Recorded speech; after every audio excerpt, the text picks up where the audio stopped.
Hello friends, again welcome back to Chanakya group of economics.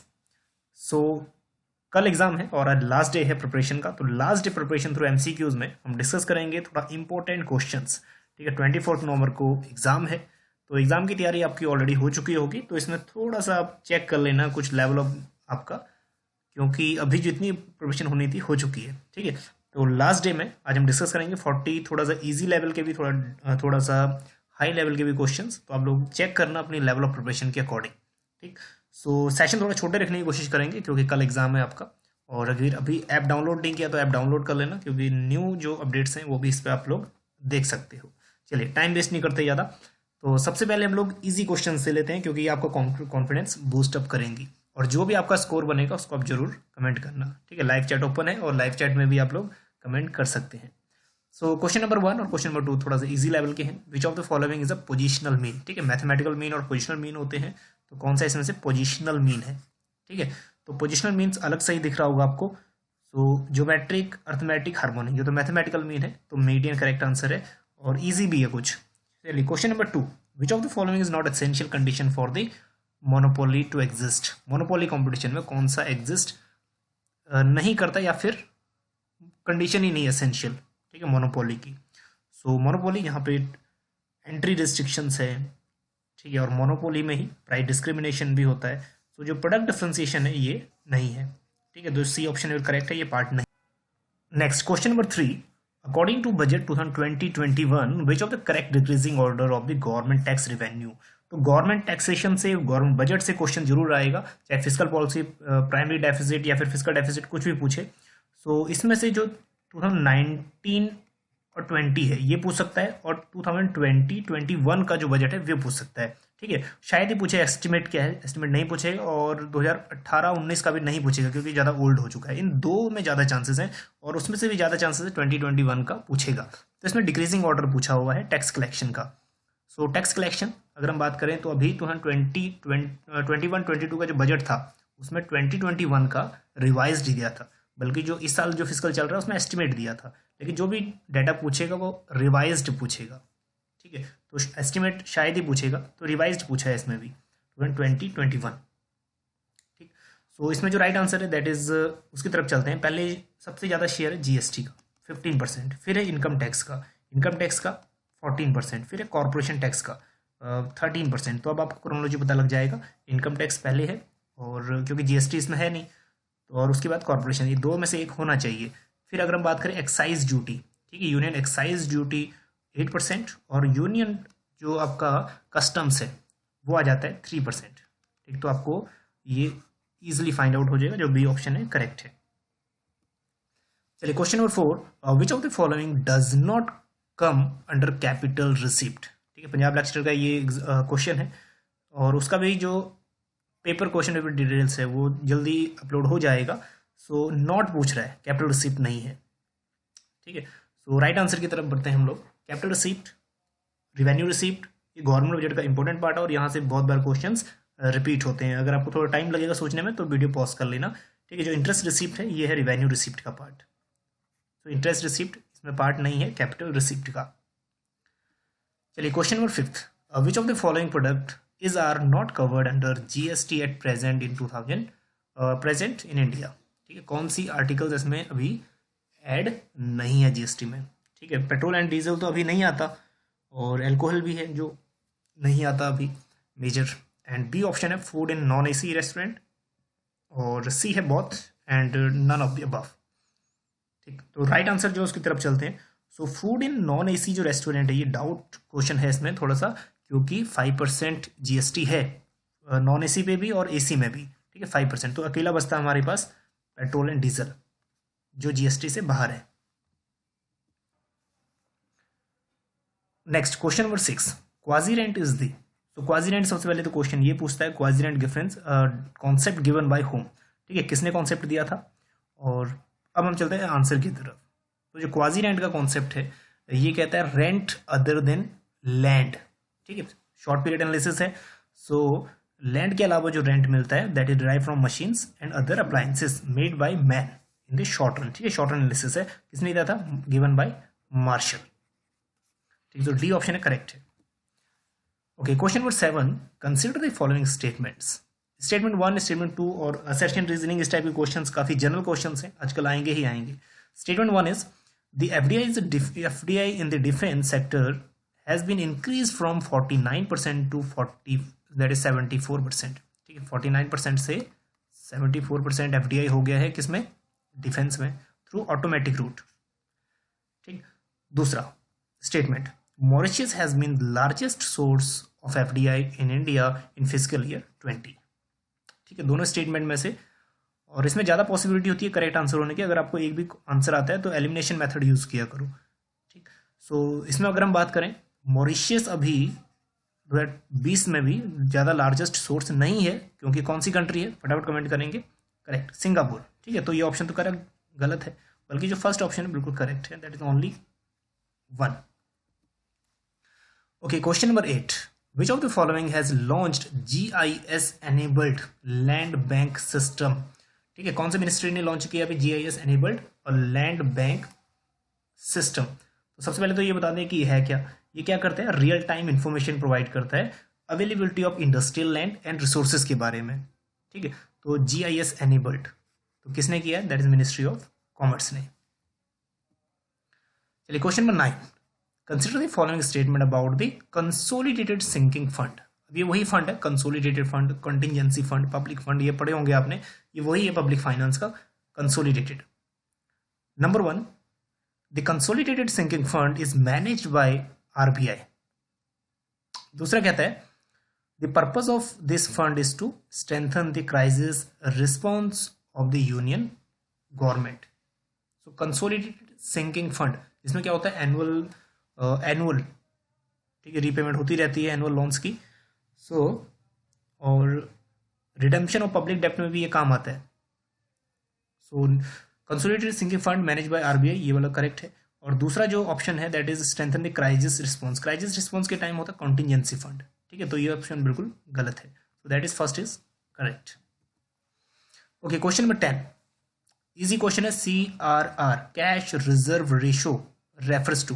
ठीक है, cash reserve ratio क्या denote करता है, इजी क्वेश्चन है, और इम्प्लीकेशंस भी आपको होने चाहिए, इसके पता होने चाहिए। CRR अगर बढ़ेगा तो क्या होगा, अगर CRR कम होगा तो क्या होगा, या फिर कंडीशन इन्फ्लेशनरी डिफ्लेशनरी गैप है तो क्या होगा CRR में। ठीक है, तो आंसर आपको मिल गया होगा, that is the share of net demand and time liability that banks have to hold with RBI। ठीक है, RBI के पास रखते हैं। और अगर हम बात करें SLR की, तो SLR अगर अब आएगा ऑप्शन में तो कौन सा आंसर करेक्ट होना चाहिए अगर SLR पूछेगा। ठीक, तो SLR क्या होता है, बैंक क्या करता है, अपनी लिक्विड खुद अपने पास रखता है। ठीक, लिक्विड असेट्स में भाई इतना ही फर्क है। चलिए next question number 11, what does venture capital means. Venture capital, financial accounting थोड़ा सा कर लेना, फाइनेंशियल इकोनॉमिक्स थोड़ा सा कर लेना, क्योंकि रेशोज इक्विटीज वगैरह आजकल थोड़ा आ रहे हैं क्वेश्चंस। ठीक है, वेंचर कैपिटल का क्या मतलब होता है ये पूछ रहा है। ठीक, अगर वीडियो थोड़ा सा फास्ट चल रहा है तो इसको पॉज कर लेना ताकि आप लोग इजिली आंसर दे पाओ। वेंचर कैपिटल ठीक है, लॉन्ग टर्म से जुड़ा हुआ है। सो जो न्यू एंटरप्राइजेस हैं, स्टार्टअप खोलना चाहते हैं, तो उसके लिए जो लोन प्रोवाइड हो रहा है that is long term startup capital provided to new entrepreneurs. ठीक है, जो कैपिटल प्रोवाइड हो रहा है न्यू एंटरप्रेन्योर्स को स्टार्टअप के लिए लॉन्ग टर्म में। So that is B is correct. Question number 12, if the interest rate is decreases in an economy it will. Rate of interest fall होता है, तो आप लोग ये वाला डायग्राम भी इसको ध्यान में रखिएगा, एक साइड रेट ऑफ इंटरेस्ट और एक साइड इन्वेस्टमेंट और सेविंग। ठीक है, तो इस समय में दैट इज सेविंग इन्वेस्टमेंट। तो इस सेंस में क्या होता है, इजिली पता लग जाएगा कि क्या होगा इकोनॉमी में। ठीक है, तो जैसे ही कह रहे हैं रेट ऑफ इंटरेस्ट क्या होगा, डिक्रीज होगा। रेट ऑफ इंटरेस्ट अगर डिक्रीज होगा तो क्या होगा। ठीक है, तो क्या हुआ, so increase in investment expenditure in the economy, क्योंकि सस्ता लोन मिलेगा तो सभी इन्वेस्ट करना चाहेंगे। चलिए question number 13, which of the following statement is true about the primary deficit. Question easy है लेकिन स्टार है, थोड़ा इजी है लेकिन इंपॉर्टेंट है। ठीक है, तो कौन सा प्राइमरी डेफिसिट को शो करता है, बहुत इजी है, that is physical deficit minus interest payment. ठीक, तो इस टाइप के क्वेश्चंस आपको difference between physical deficit and interest payment, इस टाइप के क्वेश्चंस कुछ न्यूमेरिकल्स में भी पूछ सकता है। चलिए फिर आगे बढ़ते हैं क्वेश्चन नंबर 14 की तरफ। Consider the following statement regarding zero base budgeting. पहले तो कमेंट करेंगे कि जीरो बेस बजटिंग कब आया था इंडिया में। ठीक है, कॉन्सेप्ट गिवन बाय ये भी पूछ लेता है, और कॉन्सेप्ट कब आया था इंडिया में, ये भी पूछ लेता है। ठीक, तो इंडिया में 1987 हम लोग इसकी डेट मानते हैं इंडिया में। Existing government programmes can be discarded under the zero based budgeting if they are found to be outdated. अगर आउटडेटेड हो गया तो हम क्या करेंगे, प्लान वो जो एक्सपेंडिचर है या फिर जो रेवेन्यू उसको फिर जीरो से काउंट करेंगे, एग्जिस्टिंग जो चल रहे हैं उनको नहीं करेंगे। बिल्कुल करेक्ट है, क्योंकि नॉर्मल सी बात है। ठीक है, जीरो बेस्ड बजटिंग में। नेक्स्ट है, zero based budgeting is difficult to be applied to human development programmes. क्या ये ह्यूमन डेवलपमेंट प्रोग्राम्स पे भी अप्लाई होगा, जैसे अदर फैक्टरी में होता है इकोनॉमी में? क्या ह्यूमन डेवलपमेंट में भी हम लोग जीरो से स्टार्ट कर सकते हैं? As the outcome of such programme is intangible in the nature. ठीक है, क्योंकि इनका जो आउटकम है वो इंटेंजिबल है, ह्यूमन कैपिटल फॉर्मेशन। ठीक है, हमारी स्किल, हमारी जो नॉलेज है, क्या वो भी जीरो हो सकती है? गलत है, नहीं हो सकती, है ना। तो जो ऑप्शन 1 है ओनली, दैट इज वो करेक्ट है। चलिए question number 15, which of the following is not a part of India's national डेप्ट। सो लास्ट डे है, तो इंडिया नेशनल डेप्ट और स्मॉल सेविंग सर्टिफिकेट या फिर स्मॉल सेविंग के अंदर कौन कौन सी सेविंग्स आती हैं ये भी कर ली होंगी। अगर नहीं की हैं तो इसको हाईलाइट कर लो, जो स्मॉल सेविंग्स हैं वो पढ़ लेना। ठीक है, स्मॉल सेविंग्स एक्चुअली क्या होता है, स्मॉल सेविंग में रेट ऑफ जो गवर्नमेंट टैक्स इंपोज नहीं करती, ठीक है, लॉन्ग टर्म के लिए, सुकन्या योजना हो गया वगैरह वगैरह। तो national saving certificates, dated government securities, provident fund, ये पार्ट नहीं है, बल्कि जो लाइफ इंश्योरेंस ये इसका पार्ट नहीं है, that is national India's national डेप्ट का ये पार्ट नहीं है, that is life insurance policy. जो करेक्ट ऑप्शन है दैट इज डी।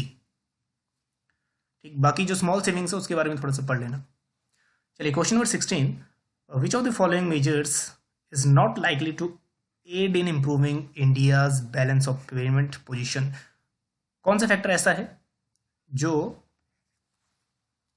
इंडिया के बैलेंस ऑफ पेमेंट को इंप्रूव करने में मदद नहीं करता? ठीक, तो कौन सा है? सो प्रमोशन ऑफ इंपोर्ट सब्स्टिट्यूशन मदद करेगा बीओपी को इंप्रूव करने में। डिवैल्यूएशन ऑफ करेंसी मदद करेगा या नहीं करेगा? एक्सपोर्ट बढ़ाएगा या नहीं बढ़ाएगा? बिल्कुल बढ़ाएगा एक्सपोर्ट। ठीक है, एक्सपोर्ट बढ़ाएगा, इंपोर्ट कम करेगा, सो बीओपी बढ़ेगा, हमारा इंप्रूव होगा। And imposition of higher tariff on imports, imports कम होंगे तो हमारी इंपोर्ट पेमेंट्स कम होंगी। ठीक है, तो जाहिर सी बात है बीओपी फिर इंप्रूव होगा। बल्कि levying of higher duties on export, export में ड्यूटी लगा देंगे, महंगा हो जाएगा, कोई खरीदेगा नहीं। सो ये वाला जो ऑप्शन है ये नहीं है। ठीक है, जो राइट आंसर है दैट इज डी, जो नहीं हेल्प करेगा। चलिए question number 17, fiscal drag expresses the impact of inflation on which of the following. ठीक है, फिस्कल ड्रैग, तो फिस्कल ड्रैग इन्फ्लेशन का इम्पैक्ट किस में पड़ेगा अकॉर्डिंग टू फिस्कल ड्रैग? चलिए राइट आंसर की तरफ बढ़ते हैं, that is tax revenue and GDP. चलिए क्वेश्चन नंबर 18, थोड़ा एक्सप्लेनेशन नहीं कर रहे हैं क्योंकि अब लोग जो तैयारी का लेवल है वो ऑलरेडी आप लोग डिसाइड कर चुके हो। यहाँ तो जस्ट अब एक बार आप देखना है आपने कि कौन से गलत हो रहे हैं या सही हो रहे हैं। चलिए क्वेश्चन नेक्स्ट है, पिगमेंट टैक्स एफिशिएंसी। ठीक है, कौन से इसमें करेक्ट है वो आपने फाइंड आउट करने हैं। Pigment tax efficiency related with consumption on cigarette. ठीक है, करेक्ट है, कंजप्शन सिगरेट क्योंकि नेगेटिव एक्सटर्नलिटी से जुड़ा हुआ है। रिसर्च फॉर न्यू टेक्नोलॉजीज इससे जुड़ा हुआ नहीं है। बर्निंग ऑफ फॉसिल फ्यूल्स बिल्कुल है, नेगेटिव एक्सटर्नलिटी क्रिएट करेगा। Restoration of lost culture heritage इसके बारे में भी जुड़ा हुआ नहीं है। तो first and 3 option 1 is correct. चलिए question number 19, Basel 3 norms. Basel 3 norms के अकॉर्डिंग कमर्शियल बैंकों को कितना आपका जो capital to risk, capital weighted जो रिस्क असेट्स है, एक बार इसको पढ़ लेना है एक बार। ठीक है, तो ये बेसल 3 नॉर्म्स के अकॉर्डिंग भी वो कई बार पूछ लेता है। So norms target at which of the following, Basel 3 के अकॉर्डिंग। ठीक है, और बेसल 2 पहले पूछता था लेकिन अब बेसल 3 में से ही क्वेश्चन पूछेगा। चलिए, improve the banking sector ability to observe shocks arising from financial and economic stress, improving risk management and governance and strengthen banks transparency.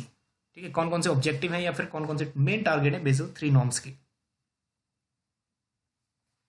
चलिए जो जो तीनों ही है ना, ये मेन टारगेट है या मेरे मेन ऑब्जेक्टिव है बेसल 3 के। ठीक है, तो 1 2 3, सो डी ऑप्शन इज करेक्ट। चलिए question number 20, which of the following is characteristics of progressive taxation. Progressive taxation, जैसे जैसे इनकम बढ़ेगा टैक्सेशन का लेवल भी उतना ही बढ़ता रहेगा। ठीक है, तो इसमें कौन सा करेक्टरिस्टिक्स या फिर कौन से फीचर करेक्ट हैं? Number 1, marginal tax rate should be increasing. अगर वीडियो फास्ट चल रहा है तो उसको पॉज कर लेना। सो marginal tax rate should be increasing, जैसे जैसे आपका इनकम बढ़ेगी तो टैक्स रेट भी बढ़ेगा, तो मार्जिनल बर्डन या फिर मार्जिनल टैक्स रेट बढ़ना चाहिए, करेक्ट है। And marginal tax rate should be more than average tax rate. जो एवरेज टैक्स रेट है ऑल ओवर कंट्री वो कम होना चाहिए, बल्कि मार्जिनल टैक्स रेट ज़्यादा होना चाहिए, ठीक है। ये भी करेक्ट है, that is two, that is both 1 and 2 correct. Next direct question है, लेकिन डायरेक्ट क्वेश्चन भी कई बार आ जाता है। Minimum alternative tax MAT was introduced in the budget of government of India in the year. कई बार तो ये पूछ लेगा, लेकिन कई बार ये पूछ लेगा कि किस फाइनेंस मिनिस्टर ने ये लॉन्च किया था या इंट्रोड्यूस किया था, ठीक है। तो जो मैट की जो एक्चुअल डेट है दैट इज 1996 1997 बजट में। चलिए question number 22, which of the following agencies assign the agriculture income tax to state in India, ठीक है। एग्रीकल्चर इनकम टैक्स कौन असाइन करता है कि इतना % टैक्स होना चाहिए या कुछ। जो the following agencies assign the agriculture income tax to states in India, ठीक है। कौन सी एजेंसी करती है। सो राइट आंसर की तरफ चलते हैं, दैट इज फाइनेंस कमीशन, ठीक है। फाइनेंस कमीशन, अभी 15th फाइनेंस कमीशन के रिकमेंडेशन पढ़ लेना, बहुत इंपॉर्टेंट है। यहाँ से क्वेश्चन आ सकता है, कुछ भी क्वेश्चन इसमें से आ सकता है। वीडियो भी आपको मिल जाएगा, रिसेंट 2 महीने पहले 1 महीने पहले बनाया था, ठीक है, 15th फाइनेंस कमीशन के रिकमेंडेशंस।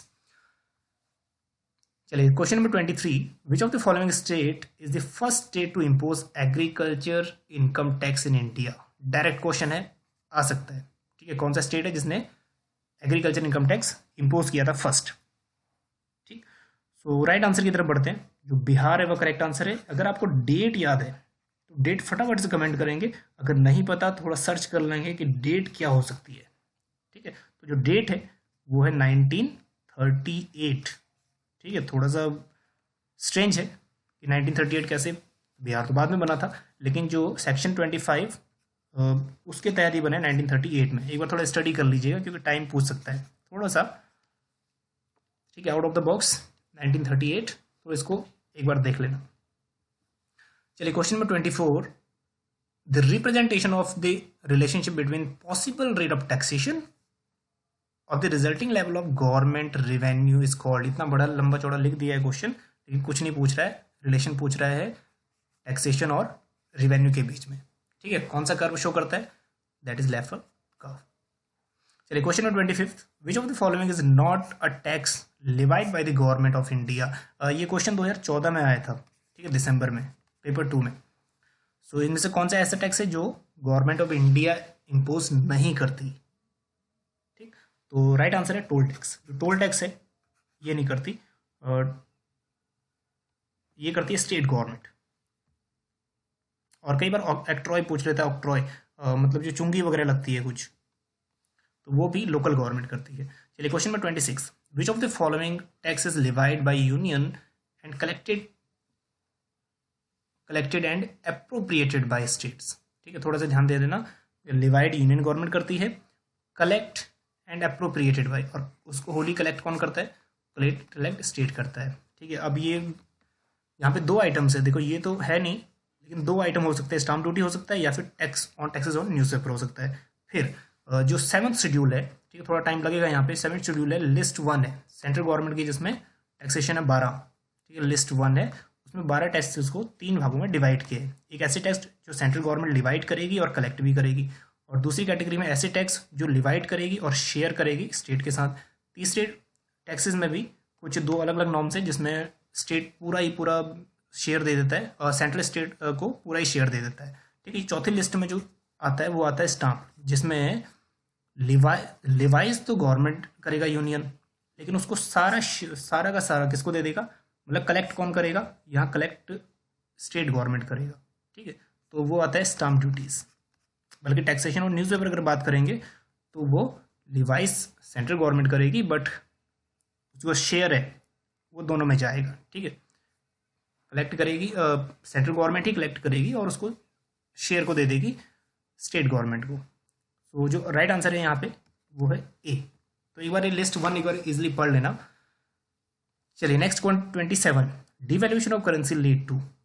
डिवैल्यूएशन जब होगा करेंसी का तो सबसे पहले इसका इफेक्ट क्या होगा, ठीक है। एक्सपेंशन ऑफ एक्सपोर्ट ट्रेड, बिल्कुल होगा export. Contraction of import rate बिल्कुल होगा क्योंकि इंपोर्ट प्राइजेस बढ़ जाएंगे।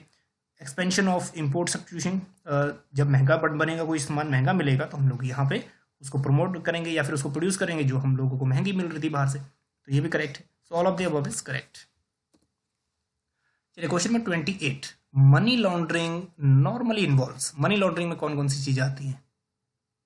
ठीक, आंसर क्या होना चाहिए मनी लॉन्ड्रिंग का? Placement of funds, that is layering of funds, integration of funds. ठीक है, ये सभी आते हैं मनी लॉन्ड्रिंग में। तो खैर मनी लॉन्ड्रिंग में से कम क्वेश्चन आते हैं, लेकिन आजकल बैंकरप्सी वगैरह से काफी क्वेश्चंस आ रहे हैं। चलिए question number 29, which of the following years India switches over to the decimal system. Decimal system कब इंडियन इकोनॉमी एंटर की गई? ठीक है, करेंसीज के मामले में। तो डेसिमल सिस्टम, राइट आंसर की तरफ बढ़ते हैं। डायरेक्ट क्वेश्चन है 1957। डेसिमल मतलब जिसमें 100 पैसे होंगे। ठीक है, इससे पहले क्या होता था, 1 रुपये में 16 आने होते थे। ठीक है, अगर आपको याद हो 16 आने बोलते हैं ना, 16 आने सच। ठीक, तो 1957 तक 16 आने चलता था 1 रुपये में, लेकिन उसके बाद 1957 से ही 100 पैसे होने लग गया, डेसिमल सिस्टम। चलिए question number 30, a discriminatory monopolist will charge a lower price in the market in which elasticity of demand is. देखो मोनोपोलिस्ट क्या है, प्राइस डिस्क्रिमिनेशन करेगा। तो third degree of price discrimination में क्या करता है, दूसरे मार्केट में जब बेचता है लोअर प्राइस में, कब बेचेगा? लोअर प्राइस कब बेचेगा? ठीक है, फॉरेन मार्केट में कब, या अदर मार्केट में कब बेचेगा? जब डिमांड क्या होगी उस मार्केट की, मोर इलास्टिक, लेस यूनिटरी या फिर परफेक्टली। ठीक, तो लोअर प्राइस उस मार्केट में बेचेगा जहां कॉम्पिटिटर बहुत ज़्यादा है। अगर प्राइस ज़्यादा करेगा तो वहां पे कोई खरीदेगा नहीं। ठीक है, तो जहां सब्स्टिट्यूट अवेलेबल होते हैं वहां डिमांड क्या होती है, मोर इलास्टिक होती है। सो करेक्ट आंसर क्या होगा, ए, मोर इलास्टिक। चलिए क्वेश्चन में 31, in which year the Indian rupees was devalued 2 times within a month. ठीक है, एक ही महीने में 2 बार पैसे का डिवैल्यूज कर दिया गया, 1990। ठीक है, ऑप्शन क्या होना चाहिए वो बताइए। ठीक है, फर्स्ट में 1 अप्रैल, फिर उसके बाद 3 अप्रैल। ठीक, दोनों डेट में, तो 1991 न्यू इकोनॉमिक पॉलिसी। और कौन से वहां पे फाइनेंस मिनिस्टर थे? तब फाइनेंस मिनिस्टर कौन थे? करेक्ट, ठीक है, डॉक्टर मनमोहन सिंह। चलिए question number 32, which of the following is not true when the interest rate in the economy goes up.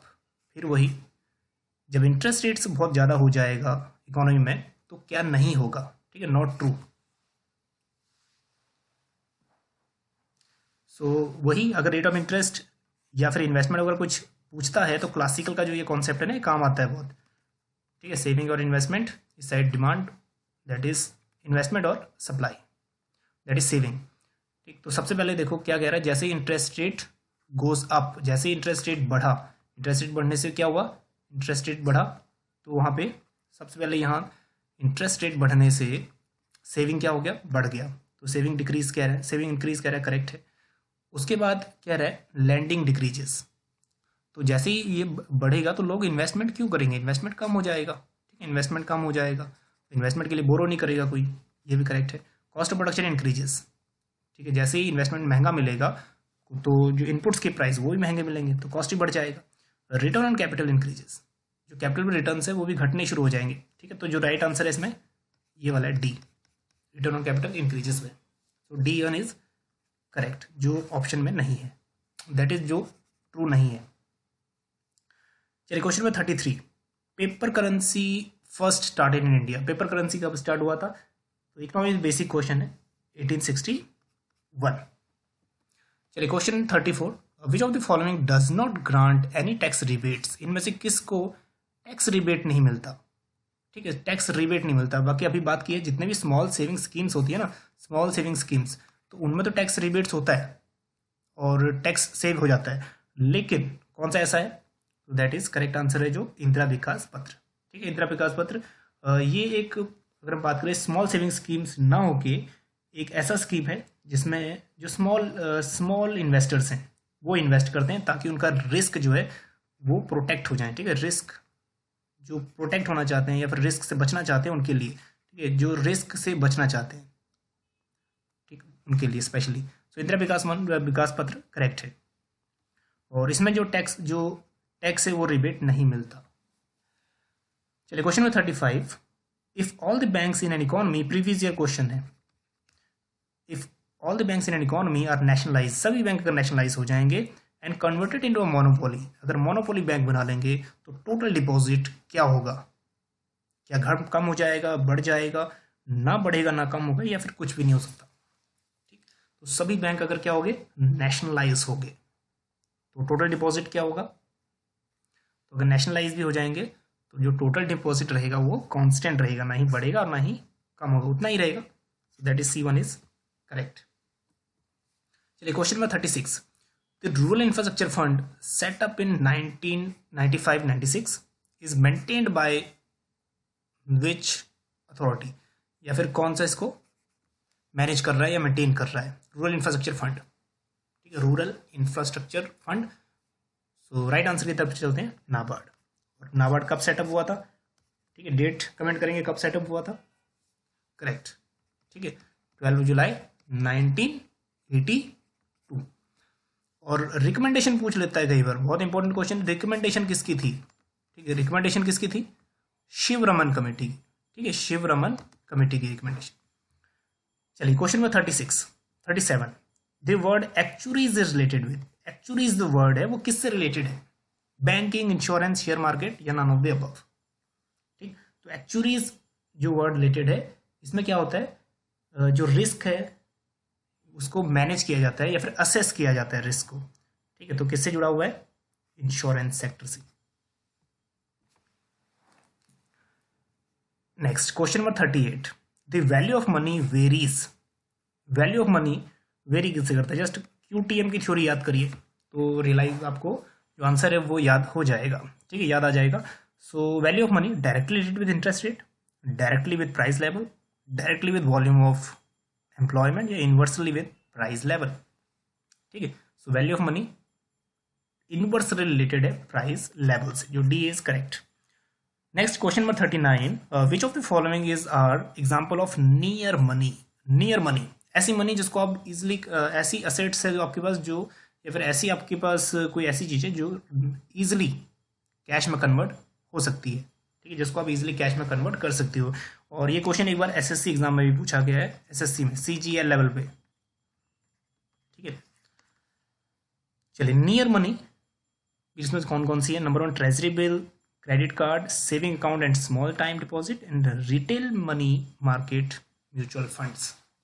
ठीक है, ट्रेजरी बिल है, इसको आप कन्वर्ट कर सकते हैं, सेविंग अकाउंट्स हैं, ठीक है, small time deposit, and retail money market है म्यूचुअल फंड, ये भी है। लेकिन जो क्रेडिट कार्ड है, क्रेडिट कार्ड एक सिर्फ कार्ड ही तो है, उसको आप कैश, हाँ उससे कैश निकाल सकते हो, लेकिन उसको कैश में कन्वर्ट नहीं कर सकते। ये बात बहुत ध्यान में रखने वाली है, क्योंकि ये लगता नहीं है हमें क्रेडिट कार्ड, ऐसा लगता है कि हम लोग इसको इससे पैसे निकाल सकते हैं, लेकिन ये नियर मनी है जिसको आप कन्वर्ट कर सकते हो। अब क्रेडिट कार्ड को अगर आप कन्वर्ट भी करोगे तो ज़्यादा से ज़्यादा कितना पैसा मिलेगा आपको, लेकिन हाँ एक इसके अंदर से आप लोग पैसा निकलवा सकते हो, लेकिन इसके बदले में आप कुछ नहीं ले सकते। किसी को आप बोलोगे मैं क्रेडिट कार्ड दे रहा हूँ और मुझे इतना पैसा दीजिए, वो कन्वर्ट नहीं करेगा, ठीक है, उसकी किसी काम का नहीं है वो, ठीक।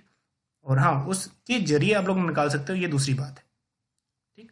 तो नियर मनी जो है क्रेडिट नहीं आता उसमें, क्रेडिट कार्ड, बाकी ये तीन आते हैं। सो 1, 3, 4 करेक्ट। और CGL में ये क्वेश्चन, ठीक है, काफ़ी इसमें डाउट भी रहा था, तो अभी डाउट क्लियर कर लीजिए, क्रेडिट कार्ड जो है नियर मनी नहीं है।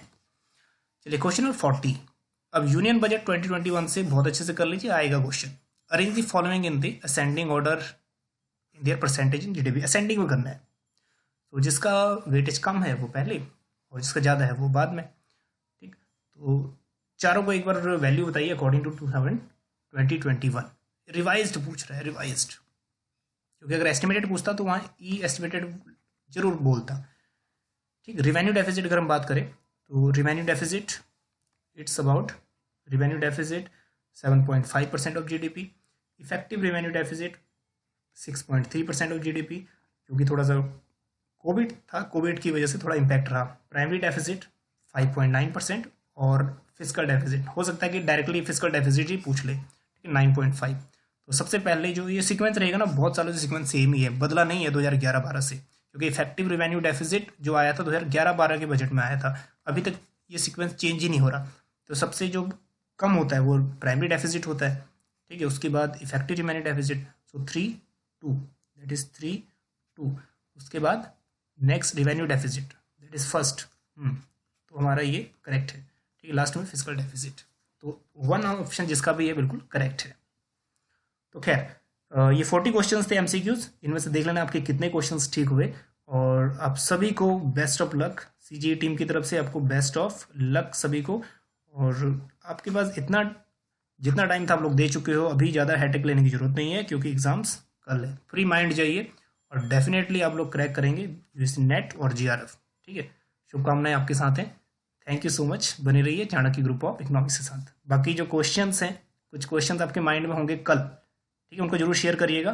टेलीग्राम ग्रुप का लिंक आपको इस डिस्क्रिप्शन में मैं दे दूंगा, ठीक। बाकी बने रहिए चाणक्य ग्रुप ऑफ इकोनॉमिक्स के साथ। मिलते हैं आपको कल या फिर परसों एनालिसिस के साथ। Thank you so much.